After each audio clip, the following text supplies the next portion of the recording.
Hey guys, this is John, and welcome to another analysis of an over-the-board game that I played recently in the Charlotte Memorial Day weekend Rapid event. This was an in-person event consisting of 4 rounds in Charlotte, North Carolina, and the time control was game in 45 plus 5. So 45 minutes per player with a 5-second increment per move. And for me, this was my first serious event in about 3.5 years. So I wanted to perform well. I was really looking forward to it. And I came away with a lot of takeaways from this event. If you missed my analysis of round 1, because we're going to be looking at round 2 today, if you missed my analysis of round 1, I would pause this video and go look at that because it's nice to get the chronology of how a tournament progresses. So here in round 2, I was playing the white pieces against Jacob Stoll, rated 1976 USCF. We both won our first game. And in these tournaments, it's typical to get paired with players in the same point group as you. And it's not knockout, by the way. Very few amateur tournaments are like that, where if you lose a game, you're out. In fact, I don't think I can think of any events that I've played like that. If the tournament is a set number of rounds, you're always going to get that number of games, and you get paired with players in that point group. So both Jacob and I won our first game, so we were paired in the second round. And I mentioned the psychology of playing lower-rated players a lot in that video from round 1. And I was very much carrying the same mindset into the second game, especially having not played a lot of over-the-board chess in recent years. I was mostly trying to lean on my experience, play stuff that I'm comfortable with. Certainly at a faster time control like this, game in 45, which is actually quite fast for over-the-board chess, maybe not so much for online chess. You don't generally want to play stuff that's unfamiliar to you. So I was looking forward to just playing lines that I was comfortable with. Didn't know much about my opponent other than that he looked about high school, college age. He's from South Carolina. And I actually ended up playing him in one of the other events too, and I found out he's a pretty tough player. So let's get into it. So I opened with knight f3. This is probably the move that I'm most comfortable with from the white side. It can be kind of a transpositional move, and I don't recommend it to beginners or even intermediate players that often. I do think you have to have knowledge of d4 and probably even c4 lines, so queen's pawn and also the English opening, to really play this move successfully, because there are lots of transpositions if white wants to play d4 or c4 coming up soon, which is often a good idea for white. So knight f3, my opponent played d5. This is one of the best replies to knight f3. Lots of different moves black can try, though. And I went ahead and played d4. So now we have transposed to a queen's pawn opening. It's just as if the game had started d4, d5, knight f3. That's what's meant by a transposition. It's merging with a different line. It's possible that white could try to avoid d4, by the way. So you do see players playing c4 here, or going for a kingside fianchetto, maybe along the lines of a king's Indian attack. But I generally prefer to just duck back into a queen's pawn opening, and that's where that experience comes in, just being able to interweave your knowledge of different lines. So Jacob played knight f6. I played c4, going into the queen's gambit, and he played c6. So we're in the Slav complex now. I also play this from the black side. The fundamental proposition with c6 is just being able to recapture on d5 whenever white decides to do so, if they do so at all. Also, sometimes black may look to capture on c4 and then support the pawn on c4 by playing b5. It's another aspect of this move. So those of you who follow my videos probably have a strong idea of what I played next. I played c takes d5, the exchange Slav, capturing on d5. And it's funny, just this little capture has kind of a boring reputation. He took back with the c-pawn, of course. It does produce this completely symmetric position, but by no means does that mean that the position is drawish. Okay? And I hope I impressed upon this point upon you in the first video of round 1, that just because a position looks boring or is even deemed boring by talking heads in the chess world does not at all mean it's a guaranteed draw. And in fact, I would say a guaranteed draw is the exception, and that dialogue really only applies to the absolute best players in the world, and sometimes not even then. So I like taking on d5 here. I don't do it exclusively, and it's not the mainline move, by the way. The main line is to play knight c3 and keep the tension. White can also play e3 if they want to defend this pawn at the cost of locking in this bishop a bit. So I play those moves every once in a while too. But the nice thing about c takes d5 is that you don't have to prepare separate systems against the various Slav lines that black can throw at you.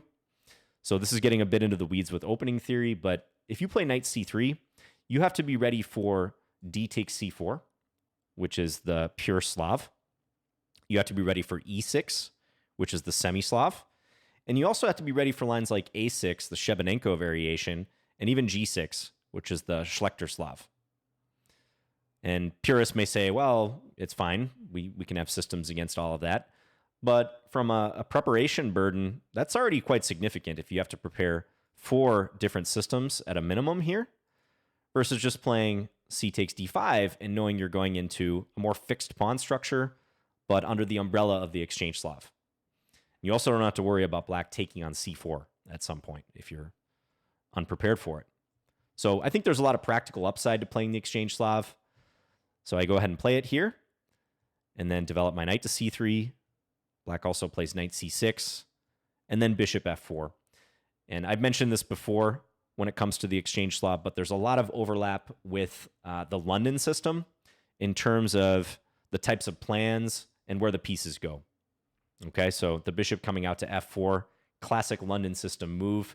In some ways, you can think of it as a London where the pawn structure has been determined even quicker by virtue of this exchange here. But nice little post for the bishop. It's operating on this diagonal quite well. It could be subject to attack. Sometimes black tries to harass the bishop with knight h5. Sometimes black tries to go for a bishop trade here. Already, after bishop f4, we're at a bit of a crossroads. Black has tried several moves here. From the black side, I've also tried several moves. The main move is bishop f5. So black just responding in kind. Definitely a legitimate move and probably the best move, in my opinion. And often it goes e3, e6, queen b3. White tries to attack the pawn on b7 and get a bit of a jump. We won't go into the theoretical weeds here, but this is fine for black if they know what they're doing. A lot of players don't like to play symmetrically or try to equalize symmetrically, though. So my opponent played a different move, which is also perfectly good.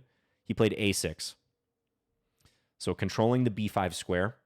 It's worth pointing out, knight b5 is not exactly a threat yet because of queen a5 check. But a6 tends to be a useful move. It's nice that you don't have to think about knight b5 in the future. A lot of times black may want to advance b5 in a middle game as well. So certainly a popular route. Here I played rook c1. This is a little bit of a wrinkle. White can also play e3. This tends to be the follow-up once you play the bishop to f4, so you can look to get the light square bishop in the game. However, if you play e3 right away, black can consider the reply bishop g4, pinning the knight. Whereas if you play rook c1 first, as I did, now bishop g4 can be met by knight e5, which is a little more annoying for black. So the pawn is not on e3, and black can't take our queen. So we can jump to the center, and if knight takes knight, we take with the d pawn, attacking the knight, and there will be problems for black on d5. So a little bit of a subtlety with rook c1. This can transpose, though, with e3. So here my opponent played bishop f5, bringing the bishop out. I played e3. f5 is a good alternative to the g4 square, by the way. Pretty typical for black. I could play this more aggressively with knight e5, but e3 is normal. Black played rook c8. Now, because of the early trade on d5, you do often see the rooks gravitating towards the c-file. So the fact that we both posted our rooks here within the first 10 moves is kind of expected, because in many middle games that does happen. So we're just doing it a little bit earlier. And here I played bishop e2. And one thing I've learned in these exchange Slav positions is even though the bishops posted on these diagonals, so the h2, b8 diagonal for white, the h7, b1 diagonal for black, even though those bishops have a lot of scope, it may not be in your absolute best interest to try to trade for them. Okay, so yeah, I could play bishop d3 here, offer a swap. But with bishop e2, it's kind of nice to preserve some possibility of using this light square bishop towards black's queenside.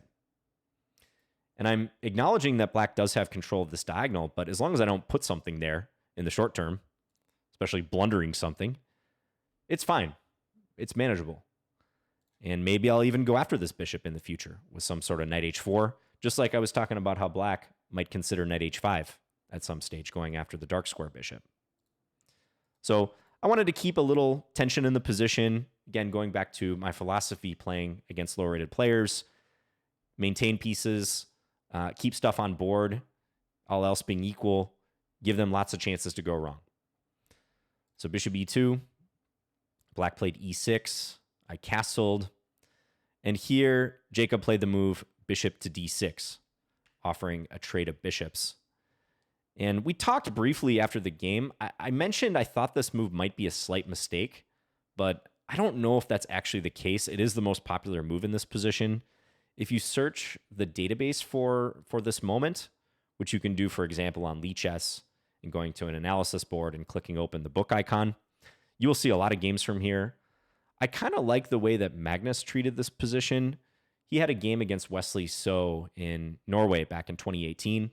He played the move knight d7, which is a little bit defensive, but it helps control some nice squares. Black may also play bishop e7, which is along the lines of what white is doing here. So yeah, I'm kind of walking back my thoughts about bishop d6 being a mistake, but you'll see how the game goes, and you can see if you agree with me or not. So my opponent offered that bishop trade. I did take them up on that, so bishop takes d6, queen takes d6. And here, I played the move knight a4. And a little time check at this point, so we're 12 and a half moves into the game. I have 39 minutes on the clock, and my opponent has 40 minutes. I made a point to indicate this on the score sheet. So 39 minutes for me, 40 for my opponent. And I'm pretty happy with how the game has progressed here, certainly from a time management perspective. I wanted to be able to move fast in the opening. I'm playing a line I'm comfortable with. And this knight a4 move introduces a couple possibilities, knight c5 or knight b6, both of which are annoying for black. So if the knight comes to c5, we're going to be attacking that pawn on b7. And if the knight comes to b6, we're going to be hitting the rook on c8. And of the two ideas, knight c5 is definitely the more potent one. Because black has this structure, pawns on a6, b7, I'm going to have some irritating pressure on just those two light square pawns. So if I got to play knight c5 and hit this pawn on b7, black can't simply play b6 because they would lose the pawn on a6. And that seems pretty minor, but that has a big impact on how the next few moves go. That pseudo threat here, well, not even a pseudo threat, this actual threat of playing the knight in. And if you followed the recent World Championship, you might remember this game between Ding and Nepo where Ding played the white side of the London against Nepo. And Nepo also played the move a6 pretty early on, and it led to some annoying pressure against the queen side, with Ding using a similar maneuver, trying to get the knight to c5. So at this stage, it's possible black could castle and just ignore what I'm doing. There's been some games like this, knight c5, rook c7, defending the pawn, queen b3, renewing the attack here, queen e7, defending, and then rook c3, looking to double up. I would personally be happy to play this position from the white side, but I do think black can probably equalize gradually if they play well, but it's annoying. It's annoying having to deal with this knight that you can't easily kick out with your pawns. Probably black's looking at having to try to trade for it with their knight, but even still, white has doubling on the way, and I think you'll see based on how the game went how this can become hard to play. So after knight a4, my opponent decided to play knight d7, controlling these two squares. Pretty understandable reaction, I think. I went queen b3 now, hitting the pawn on b7 with tempo. And I'm feeling good, especially because I'm castled and black clearly needs to do something with their king soon. So I was liking this slight initiative that I was building in the position. Now black played rook c7, defending the pawn. There's not yet any tactics involving something like bishop takes a6 and the existing pressure on c6. That's not going to fly yet. But I went ahead and continued knight c5, jumping in and hitting b7. Black took on c5, and I took with the rook. For a moment, I considered taking with the pawn, but it was never a serious consideration. Yeah, it wins a tempo on the queen, but it would block my play down the c-file. So I like taking with the rook because I'm intending to double. And already, black has to think about that knight on c6 being pinned to the rook on c7. So black, I could kind of tell from his body language, wasn't so comfortable here. He's starting to kind of sigh and shake his head a little bit.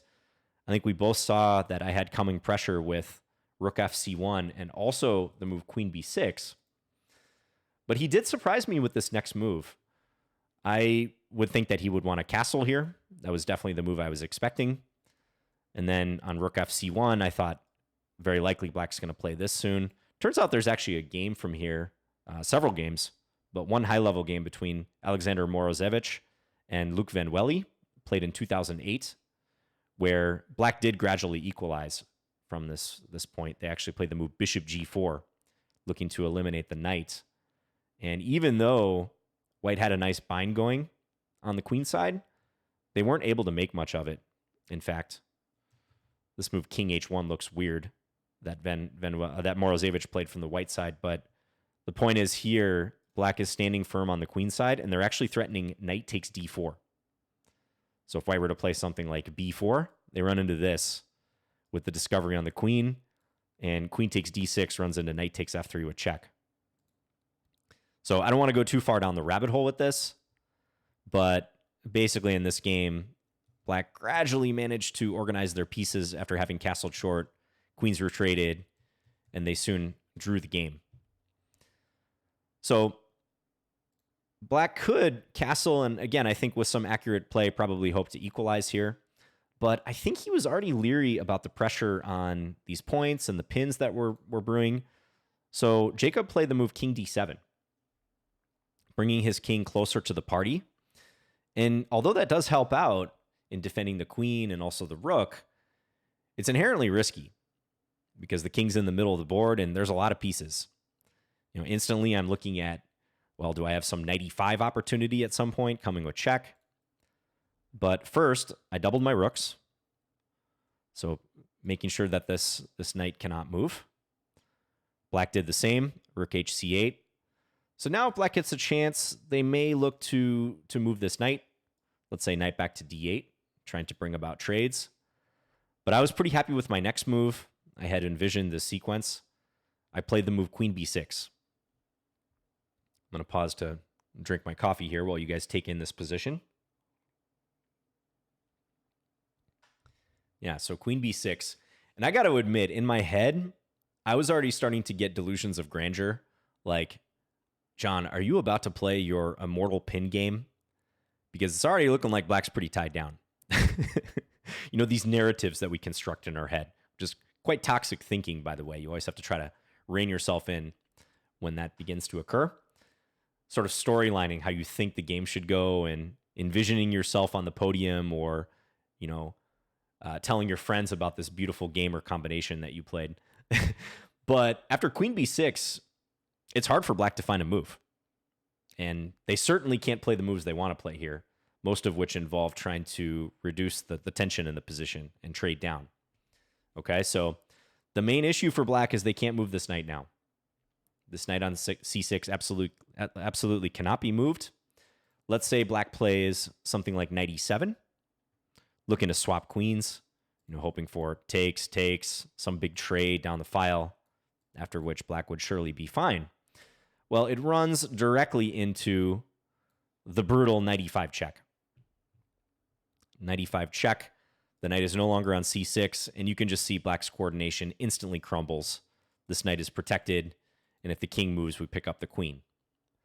And not even knight d8 is going to solve this issue, right? Because knight e5 check again, king e7, and this time we're not going to take the queen, we're going to take the rook on c7. And we just outnumber black on that square because the king is no longer helping out in the defense of the rook. So rook takes c7, rook takes c7, rook or queen takes on c7. Also, good knight. Game over. Good night for black.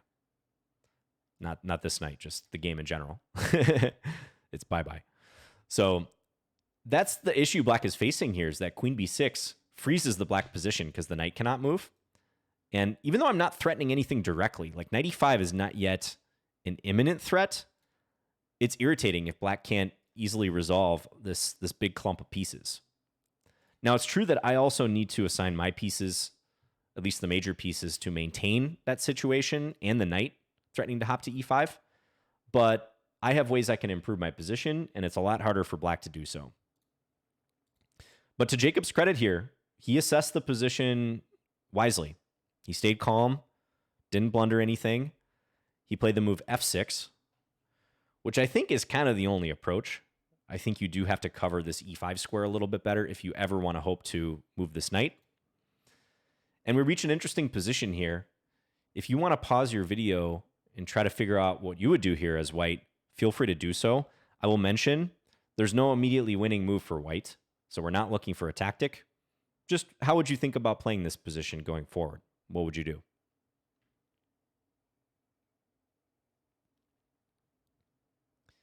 Okay, so in the process of going through this plan of doubling the rooks, getting the queen into b6, I saw my next move. So I had my next move in mind. And I do think it's the best move. It's a pretty annoying one for black to face. I played the move bishop to d1. So I kind of figured I had maximized my queen and my rooks. I had succeeded in tying black down. But with the f6 move, black is ready to move this knight away. So if we play some sort of lackadaisical move here, h3, black can move this knight. There's no knight e5 anymore because the pawn covers.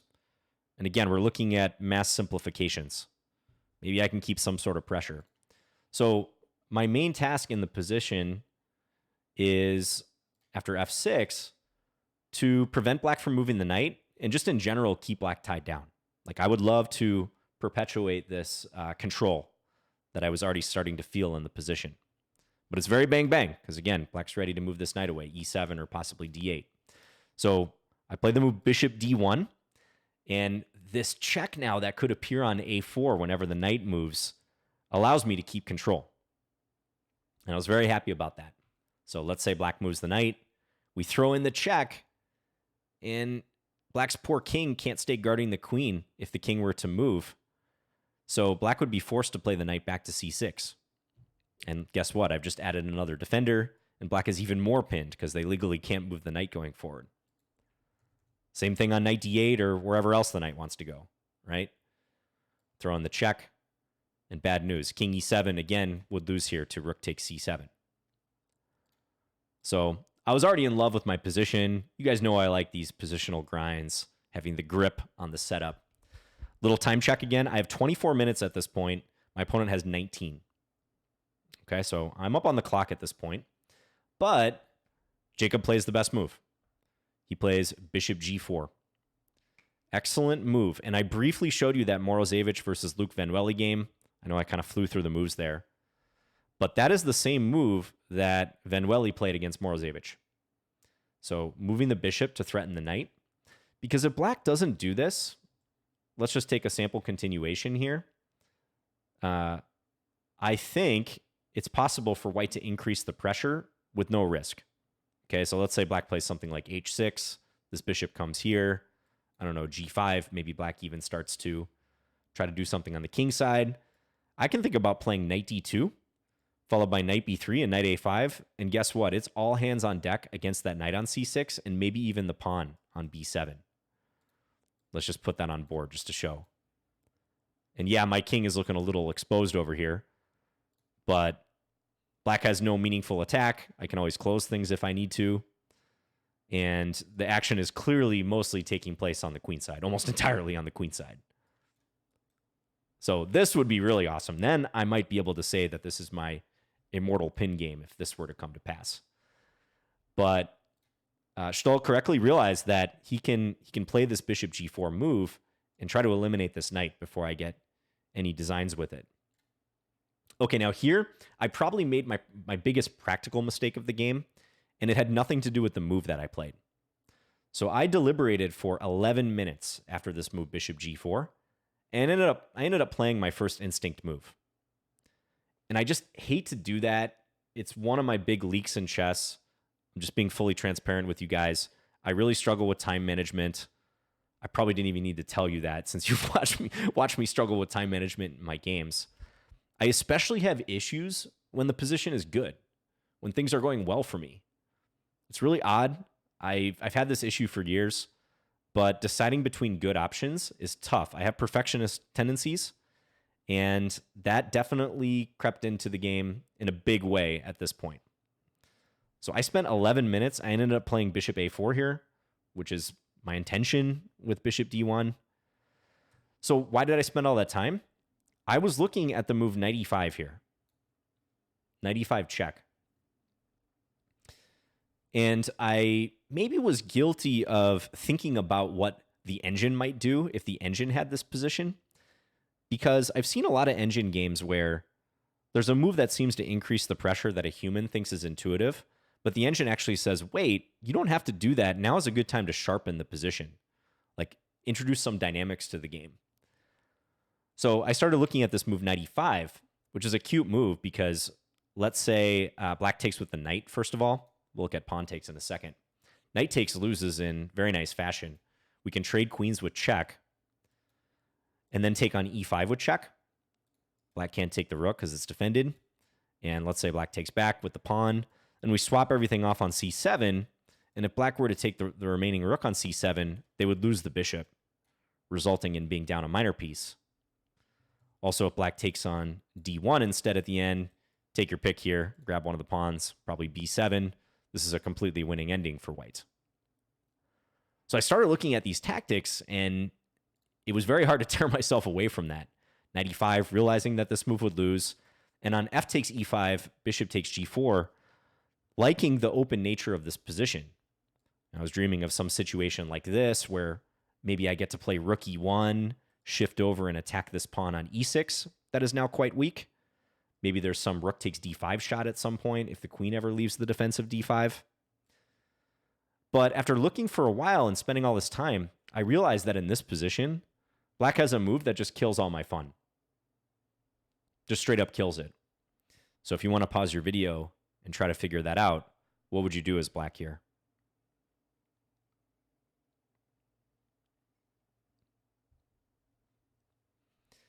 Okay, so if you spotted the classic knight retreat, knight to d8, give yourself a pat on the back. That's a great move. It took me a while to find this move, but once I realized how sturdy this move is, I had to regretfully abandon the knight e5 idea. So knight d8, I mentioned this in some other lines, moving the knight away to try to look for trades. And white doesn't have a tactic here, simply put. We can trade on d6, trade on c7, doesn't matter. My bishop on g4 pointed at this pawn is useless in the end because the knight defends. This is an even endgame. In fact, it's possible that white could even be worse if they're not careful because this pawn is on a dark square. So if black plays king d6, knight c6, watch out. White has to take measures against that.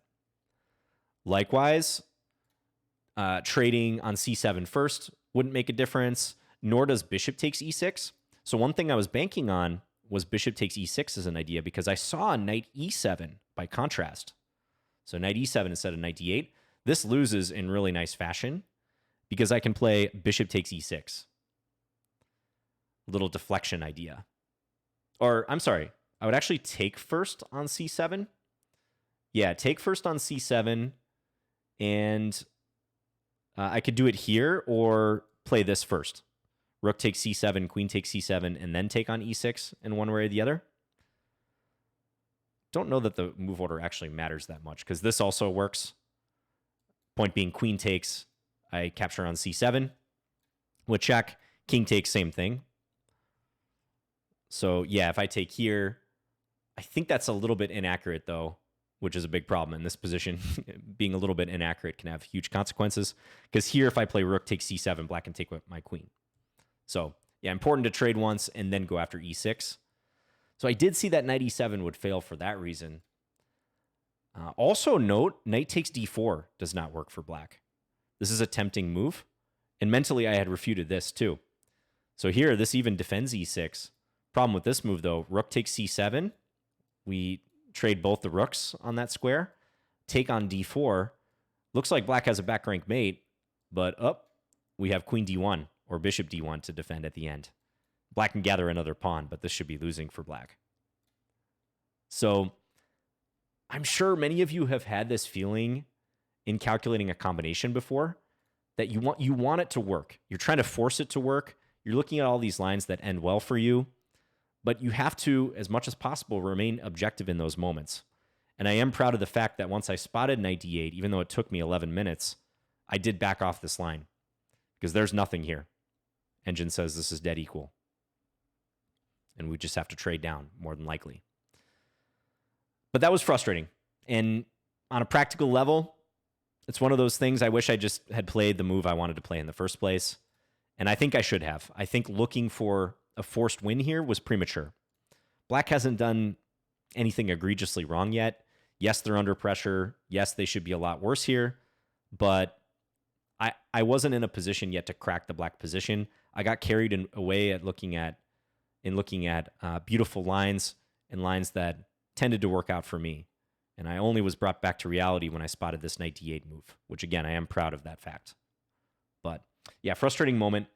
So I did play after bishop g4, bishop a4, pinning the knight. Black captured on f3. This was the intention. Again, black does not want this knight to roam around the board, creating problems on b7 and c6. So we get a trade here. An amusing situation. Just look at all the pins.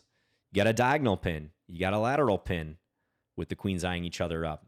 Pressure down the c-file too. I mean, this is really the only true pin, but there's a lot of alignment issues that white controls in this position. I decide when the levers are pulled. I decide if we're going to take on c6. For the moment, black has c6 defended, but I could, in capturing on c6, go after the a-pawn. Right? So let's say black were to play some random move here. I could take on c6 if I just want to cash in. Rook takes c6, runs into queen takes b7. So b takes c6 and then queen takes a6. Just play this position up a pawn. That is a threat at this point. And that, I think, is why Jacob played the move rook b8 here. And this move also took me aback a little bit in the sense that I felt like I should be winning tactically.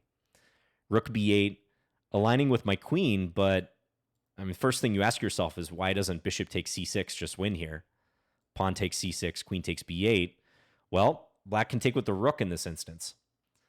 So rook would capture on c6, and then after rook takes c6, b takes c6, black's queen on d6 defends the rook. I looked at lines like queen takes a6, rook takes b2, evening up the material. And it seemed to me that black's king was a little open. Maybe I have something like queen a7 check, queen c7 before I go after the pawn here, and then queen a3. I looked at this at length, hitting the rook and also trying to sneak into the f8 square and raid these pawns. But I couldn't find stuff against a defense like queen b8. Holding the rook and also guarding f8 and also keeping an eye on a7. And pieces have come off the board here. Things have simplified. Mentally, it didn't seem as though I was getting enough here to justify trading down and releasing all that pressure that I previously had. So rook b8, one of these moves that I'm trying to refute. I'm looking at it. It seems so dangerous. It seems like with the capture possibilities and the pin in every which way that there should be something here, but there's really not. Even if I take with the rook, right? Yeah, b takes c6, queen takes b8 is easy, but black's not going to take with the pawn. They're going to take with the rook first. And this is probably just going to transpose to the other line. Bishop takes c6, pawn takes, queen takes a6. We've transposed. So this is another type of moment that was costing me a lot of time in the game, is probably looking a little too hard here for a tactic and being dismayed and a little incredulous in my head that I couldn't find something. And just wait till the next move too. So in this position, I played the move b4.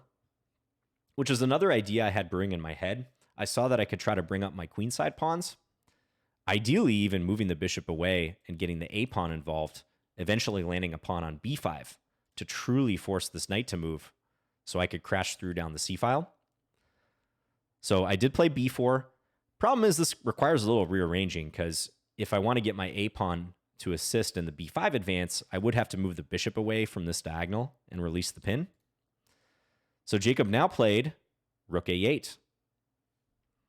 Moves the rook one square over. Okay, and here I made a note. I was getting under 5 minutes at this point. I think after I played b4, just looking at my score sheet, I had 8 minutes left to my opponent's 13. And after my next move, I was under 5 minutes. Okay, rook a8. I spent a lot of time here looking at what I initially thought was a forced win. I mentioned the same thing with rook b8. There's a line in this position that seems to win, but it actually does not. And I know that's a little vague. If you want to calculate this, or treat this as a calculation exercise, pause your video and see if you can contemplate that. And I know that the phrasing of this is a little odd. In general, what would you think about here tactically if you were white? And then we'll discuss it for a moment, but feel free to pause your video.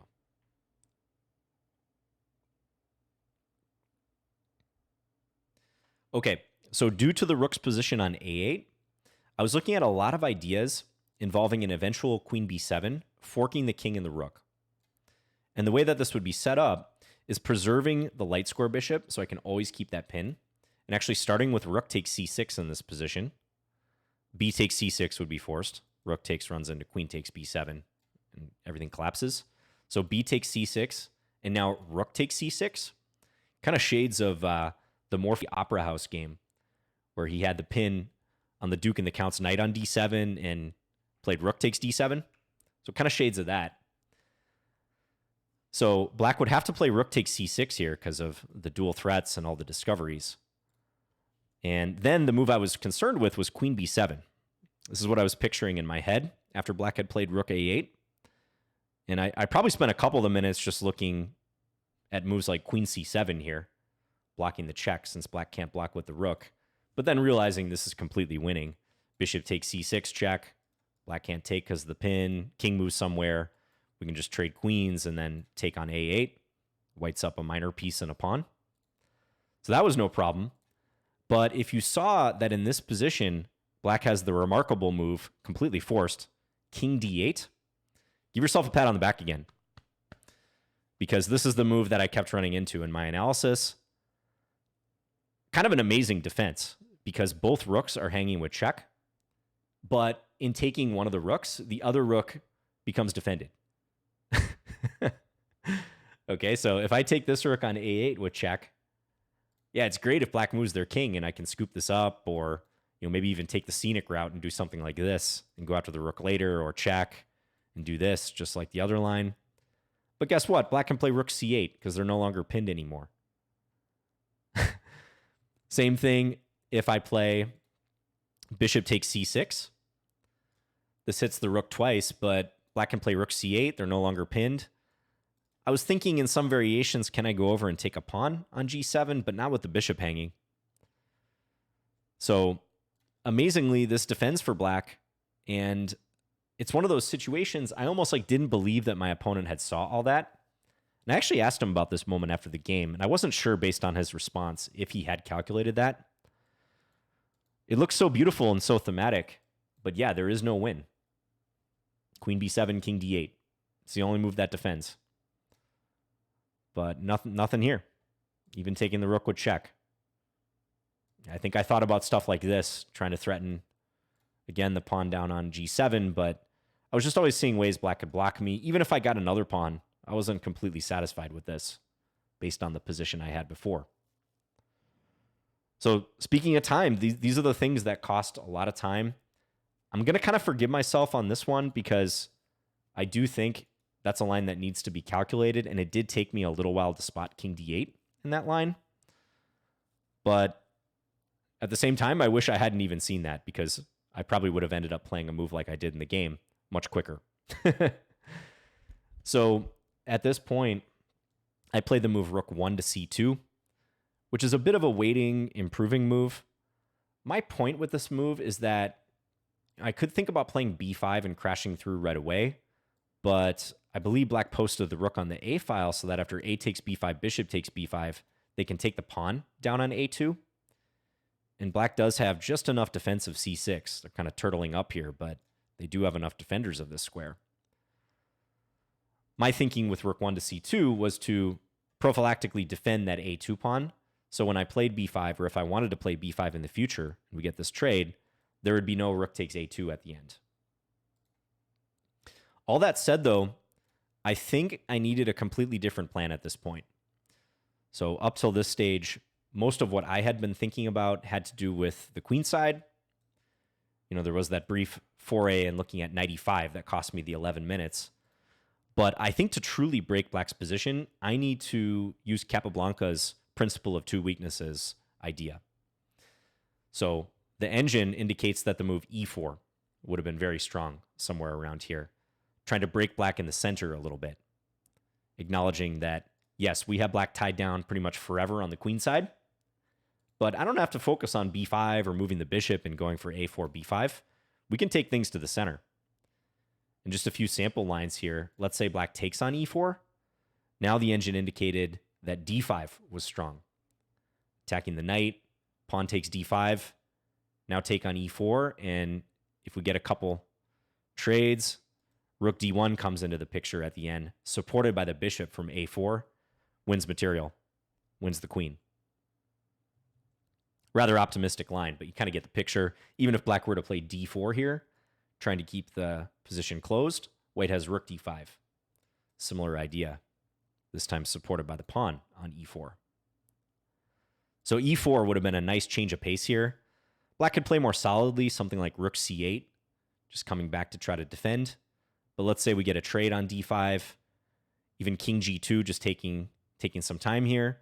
My pawn structure nominally is a little bit worse, but the fresh weakness on d5 gives a lot more opportunities than the game presented. And at this stage too, it's hard for black to find a move. If I want to, at some point, bishop b3 can happen. Not quite ready for it yet. I think king g2 is a useful move. But bishop b3, or if black were to, let's say, move their king, trying to escape over to the king side, I can maybe think about cashing in on c6. That's always in the air too, when this rook has left the a8 square. Even just pawn takes and then taking a6. This is another reason black probably played rook a8, by the way, is in anticipation of that happening. So long story short, I do think I needed to consider some opportunities in the center more closely here. e4 was always on my radar, but I was so carried away with trying to refute black's play on the queen side by tactical means or by means of a pawn break that I really didn't give it the due diligence that I should have. So I played this rook 1 to c2 move, and I'm under 5 minutes at this point, with my opponent having 12 or 13 minutes. Now, those of you who have played over the board at quicker time controls like this will know, unless there's a very long increment, like a 30-second increment, you don't have to keep score. You don't have to write down your moves once you're under 5 minutes. So I did keep score for another few moves here, but I was not obligated to. So just a little rule that you should be aware of if you ever play over the board. You're not obligated to keep score when you have just minutes left on the clock, unless it's a long increment, like a 30-second increment, in which case you usually do have to keep score. So my opponent here played g5, and I could kind of sense a momentum shift because I played this rook 1 to c2 move. Black went g5, indicating that maybe they're going to get something going on the king side. I could continue with this b5 plan, but I honestly didn't really see where I was going after that. A takes b5, bishop takes b5. Yeah, this pawn's defended, but what's my follow-up if I don't have a threat on c6? I really didn't know, and I didn't have the time to further investigate that. So I played king g2 here, h5, h3, trying to stop black from advancing too much. But black kept coming, f5. And at this point, I thought, well, I should probably start thinking of defense of my king. So I played rook c1, doing a little reverse backing up a little bit, saying, all right, I'm not going to worry about defending this pawn. I actually want to maybe include my rook on the king side in case things open up here. And I think had Jacob played the move g4, it could have got interesting at this point. I probably would have taken and then played f4, but the computer says that this is a complete mess after h4 because I've got some pawns coming at me, and I kind of need those pawns to keep my king safe. So I don't know how that would have turned out had he gone for it with g4. Again, this f4 move probably a little bit better to try to keep the position closed, but still looks kind of scary to allow this and the rook coming over to g8. But he played kind of a defensive move again, rook to b8, introducing this alignment. And now when black played rook b8, I was again looking at ways like, hey, can I take here? I still didn't really see it leading to much. We could have a similar variation where the rook is defended by the queen. Yeah, I can take here, but he takes here at the end. Now I'm looking at stuff like this. I'm just not sure, and I don't want to quite release the tension yet. So I played b5 here. A takes b5, bishop takes b5. So at long last, this happens. Probably not too late to think about moving my bishop and then going for this a4, b5 plan. But the thing is, if I move the bishop, black might have time for knight e7 or knight d8. Looking for, or sorry, black can't do that here because there is this pressure. So yeah, it probably actually was worth thinking about this still because this knight is pinned. That's a very important point. Difference between the rook being on b8 and c8. But overall, just didn't really have time. So I played the b5 move. Take, bishop takes. And now I think he kind of sensed that I was losing the thread. And he played rook g8. Lining up with my king. I played rook h1. So if there's a trade of pawns, I can maybe get my rook down to h7 and start counterattacking. He played f4 though. Good pawn move. Computer again says e4 is the best move here. Trying to introduce some ideas in the center. It gives a remarkable line. D takes e4, d5, not even recapturing, just d5. E takes f3 check, and then king h2, completely hiding the king. E takes d5, because I'm threatening the knight. And then rook d1. Beautiful picture. White's king suddenly looks quite safe. And I'm looking to crash through on the d file here. And black is still pinned. Can't move the knight. But how am I going to calculate that with minutes left on my clock? But e4, that's a move that I should have looked at probably earlier in the game. Again, principle of two weaknesses style. But I again played a retreating move here. I went rook c3. He took on e3. And I took with the rook. I just wanted more defense of my king in case things opened up. I believe he played rook g7 here. This is the next few moves are the last ones I have written down. So rook g7, rook he1. I think rook g7 was more or less a waiting move. Again, black could think about g4, but g4 is risky because after the trade, there's this rook h7 move, which I don't think black wants to get involved in. So he sort of deferred with rook g7. I played rook he1 going after this pawn here. He defends rook g6. And I believe the next two moves were bishop d3, hitting the rook f6, and then I played this cute move, rook e5. This is the last one that I have recorded. I thought this was kind of nice because on knight takes, I play queen takes d6 check, king takes d6, and then d takes e5 with the fork, winning material. So black can't take my rook. But from this point forward, again, just looking at my score sheet, so I'm under a minute at this point. Probably shouldn't even been writing moves, but the game was so interesting, I wanted to have a record. Black's also getting really low on the clock. He has a little more time than me, but we're both under 5 minutes at this stage. Playing on the increment, as they say, so relying on that 5-second bonus to kind of keep things going and not lose on time. Eventually, after further adventures, some pieces disappear from the board. There's a trade of the bishop for the knight. The pawn structure changes. Also, some pawns get swapped. And I know I'm going to fast forward here because I don't have these moves, but we eventually reach the following position. And this was kind of cool and also nerve-wracking because we were the last game in the round. There's a bunch of people around us watching, and we have literal seconds left. So again, we're looking at this from my perspective still. My pawns are going this way. Black's pawn's going this way. So I am a pawn here, but it's my opponent's turn to move. And I think I've reconstructed this properly. He played the move Queen G1. Because I'm threatening mate on E8 and also rook takes D5, time is of the essence here for black. So Queen G1 check. And at this point, I should actually play the move King F5, which is evidently winning for white. King F5. Black has a check here, but after King F6, the checks run out and black has to face the music. But in a flash, I saw that my king could come to the G6 square, and I decided to risk playing King H5. So I moved the king. Here, I'm not sure if Jacob played Queen H2 or Queen H1. It actually shouldn't matter. Let's say Queen H2. I think this was played. I saw that King G4 could lead to a draw if we just repeat moves with black checking from G1 or G2. But with seconds on the clock and not wanting a draw against a lower rated player, I went for it. I played King G6. Scary move to play, but I saw that there was no mate here. I saw that black had no checkmate. Black played Queen H7 check, which is correct. And then King F6, only move. And I really empathize with my opponent here. If you want to pause your video and try to figure out what black should play, go ahead and do so before we proceed. Black to move. Okay, again, with just seconds to decide, black played an incorrect check in this position. He played Queen G7. Probably the most obvious check. Quite tempting. It's protected by the rook.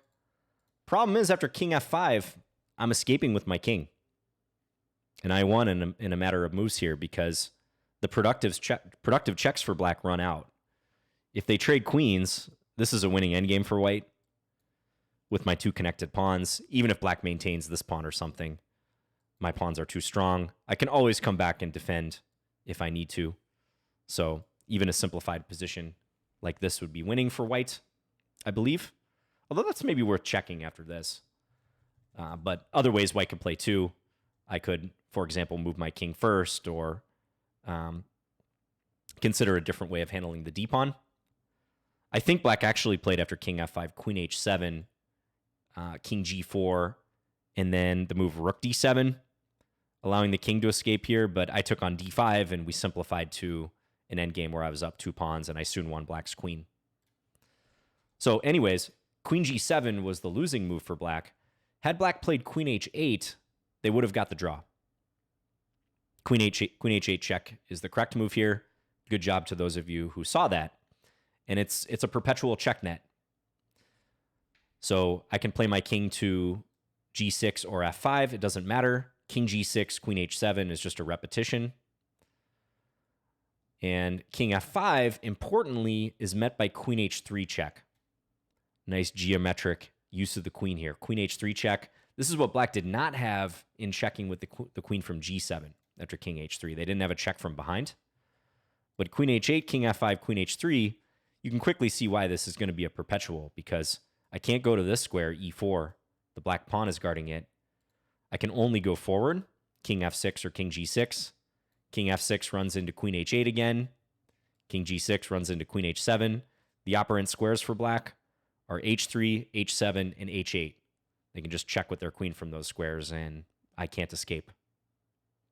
And I saw this when deciding to go for this, and I was just hoping black wouldn't find it. And I got lucky that black didn't. But yeah, a real close call here. So that's how I was able to win this game, when black played the blunder Queen G7 and my king escaped. So quite the battle. And congrats to my opponent for playing a fantastic game. I think this player is going places. I think they're underrated for sure, having played them a couple times now in this tournament. Black defended really well and nearly got that draw after having suffered for quite a bit. I should also mention, it's possible I could have lost this game, just given how poor my time management was. When we're talking being under 5 minutes and the position starts to reverse momentum-wise right around here, I was nervous. I was ready for any result or having to reconcile myself with any result, because things were starting to flip at this point in terms of what it felt like, who was pressing, which side had the upper hand in a practical sense. Now, just reflecting on this game further, I know this was a long analysis. Thanks to those of you who have stayed here through the near hour-long analysis. I like my position I had out of the opening, the pressure that I had. This is a line I wouldn't mind playing again. I do think King D7 probably can be punished, but I spent too long looking for seemingly forced wins like 95. In a game 45, it's not going to cut it. I got to move faster than that. I should have played Bishop A4 sooner. Maybe I spend a minute on 95, maybe 2 minutes. But I should recognize that I have black under my thumb here. I don't have to look for a forced win yet. And later, being too dogmatic about trying to find a forced win led me to become kind of incredulous in my head about black's defense with rook b8 and then the rook on a8. I was guilty of looking at the same lines over and over again and not finding a response to this move king d8, which does save the game for black, and not really believing it in the moment, trying to force this line to work, even though concretely my analysis suggested that black is fine. All of those are things that I struggle with, and maybe you can identify with that in your own game as well. So I think one adjustment I'm going to try to make here going forward is trying not to be so dogmatic about finding forced wins when I'm already much better in a static sense. When my opponent's kind of frozen, just trying to increase the pressure, not worrying about the details of it, unless I feel so strongly that there's a forced win in that position that's not going to run away, that it's worth the time to work it out. Kind of a fine line there, but I don't think at this point, like after bishop g4, I should be investing all this time when there's still a lot of possibilities and the tactics are not forced. One little postscript, by the way, before I end this analysis. There was actually a game played at a high level that reached this point. Okay, so I'm quoting the game Maximenko, rated 2544 FIDE, Grandmaster, versus Figura, rated 2436. This was played in 2009. So they reached this position. I played the move bishop a4. Watch what Maximenko did. So Maximenko actually played the move b4 here. Bishop takes f3. G takes f3. Nice move, again, keeping black tied down, keeping open the option of bishop a4. That's the point. And watch the flow of this game. g5, bishop a4, similar to our game. f5, which I presume is to stop e4 in a lot of cases. But Maximenko simply took on a6 and then picked up the pawn, or took on c6 and then picked up the pawn on a6. f4, queen d3, coming back, hitting the pawn on h7. Queen e7 defending, e4. There's that e4 move again. b5. And the tension just proved too much. Black tried belatedly to whip something up, but white crashed through in the middle, and black was already resigning here. Black's king situation is in tatters, and they're down 2 pawns. And it looks so simple when you see a game like that. So same game through 18 moves here. But I think I needed a little more flexibility of thought to fully put the nail in the coffin. So maybe black, by proxy with our game, would have played rook a8 to try to defend here. But I still think a well-timed e4 somewhere would have won the game. But I didn't mentally put myself in a position to find a move like that. Didn't tear myself away from the queen side. And I also didn't put myself in a good position on the clock to find that move, especially by virtue of looking at knight e5 too long. So thanks to my opponent for this game. Hope you guys picked up a thing or two about the exchange Slav, some of these plans here, and the types of practical things that you grapple with. And I know for me, maintaining discipline on the clock and just keeping the moves going in a good position has always been tough. I'm going to try to force myself to do that going forward because there's really no excuse for it. All right. Hope you guys enjoyed this analysis. I'm 2-0 after this game, after luckily my opponent didn't find queen h8 in this position. We'll take a look at round 3 next and see what happens. Round 3 is another interesting one from a clock perspective, so stay tuned. All right. Thanks again, guys, and I'll see you in the comments.